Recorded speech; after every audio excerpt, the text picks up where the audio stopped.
Olá, meu caro aluno, tudo bem? Voltamos para falar um pouco de novo, né, sobre história do Brasil. Lembra que nós começamos a nossa jornada com o Brasil colonial, falamos sobre um momento em que o Brasil é, foi descoberto, foi achado, depende da interpretação, pelos portugueses. Iniciou-se ali a história do nosso país, a começar pelo período colonial. Lembra que nós falamos que o Brasil teve ciclos econômicos durante a colônia. O primeiro desses ciclos foi o ciclo do pau-brasil, passando depois pela parceria entre Brasil, Portugal e Holanda no cultivo da cana-de-açúcar. Isso foi muito rentável aos cofres portugueses e também aos cofres flamencos, né, os cofres holandeses. Depois falamos um pouco sobre a mineração na região sudeste. Tudo isso durante o Brasil colonial, época em que éramos dependentes, que éramos possessões lusitanas. Falamos da mineração e logo depois da mineração vimos como foi o processo de independência do Brasil. Interessante também que a independência do Brasil foi uma independência relativa, na medida em que politicamente não éramos mais dependentes de Portugal, mas estávamos ligados por laços estreitos à economia inglesa. Correto? Bom, veio a independência e na independência nós temos o primeiro momento que seria o primeiro reinado de Dom Pedro I, o reinado mais curto, quando Dom Pedro I governa o Brasil, sofrendo uma certa oposição, sofrendo um certo desgaste com a Constituição do ano de 1824, Constituição extremamente conservadora, autoritária, centralizadora.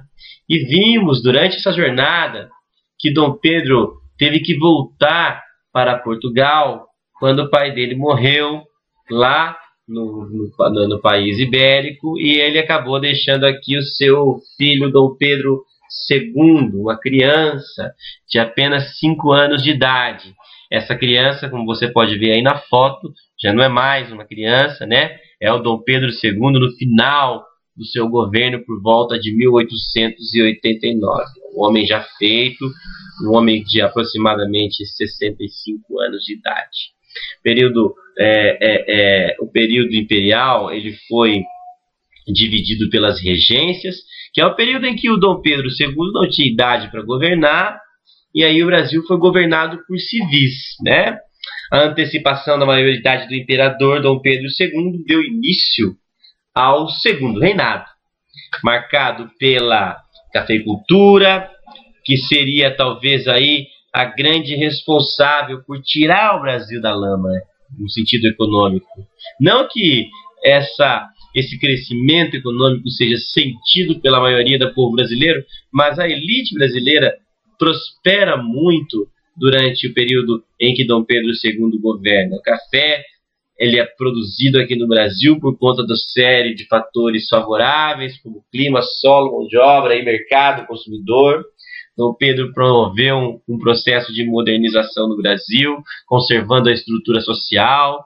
E vimos também que Dom Pedro enfrentou uma séria pressão dos ingleses para acabar com a mão de obra escrava no Brasil. Aí isso aconteceu até que a proclamação da República, pouco tempo depois da abolição da escravatura, pôs fim ao segundo reinado e inicia-se então a República Velha, o período republicano. O período republicano a gente tem uma divisão clássica, nós chamamos de República Velha, o tempo em que o Brasil está nas mãos dos grandes cafeicultores. A história é o seguinte: os cafeicultores que antes tinham na figura do imperador seu grande guardião do poder, agora afasta a figura do imperador e pega esse poder e põe nas suas próprias mãos. É a república consolidada nas mãos dos grandes cafeicultores. Então parece que a história se repete, como você viu lá no vídeo do Eduardo Bueno. O Eduardo Bueno disse o seguinte, para você ter uma ideia, a proclamação da República foi um ato cometido por um monarquista, então, ou seja, um cara, um senhor, um marechal que gostava mais de monarquia do que república, foi o homem que proclamou a República. E nem sequer proclamou, porque proclamou provisoriamente.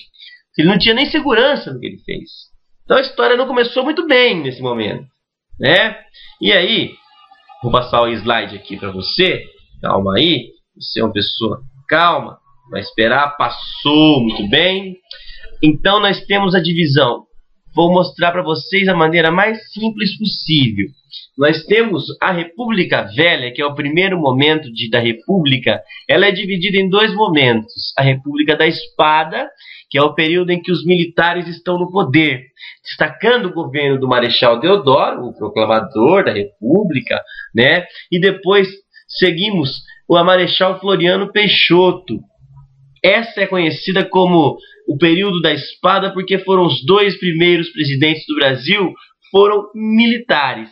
O Marechal Deodoro, um homem conservador, e o Marechal Floriano, um homem já mais atento às necessidades de mudança pelas quais o Brasil deveria passar.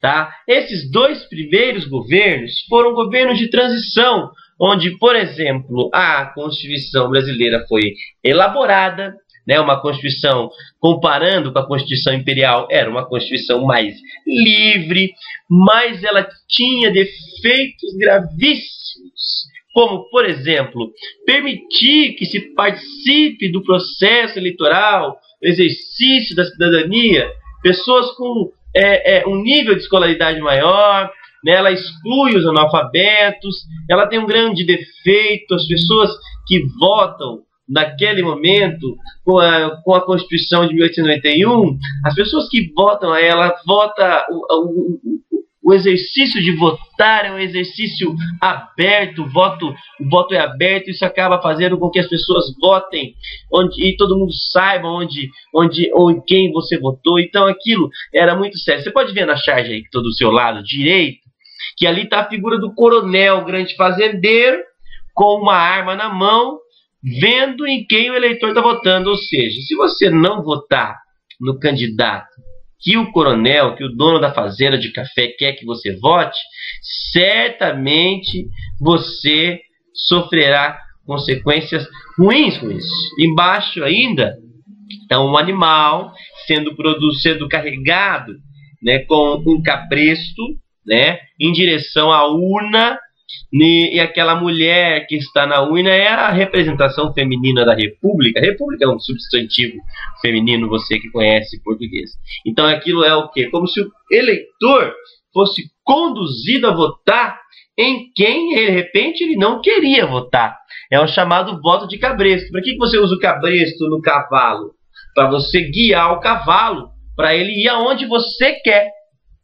Esse é o voto de cabresto.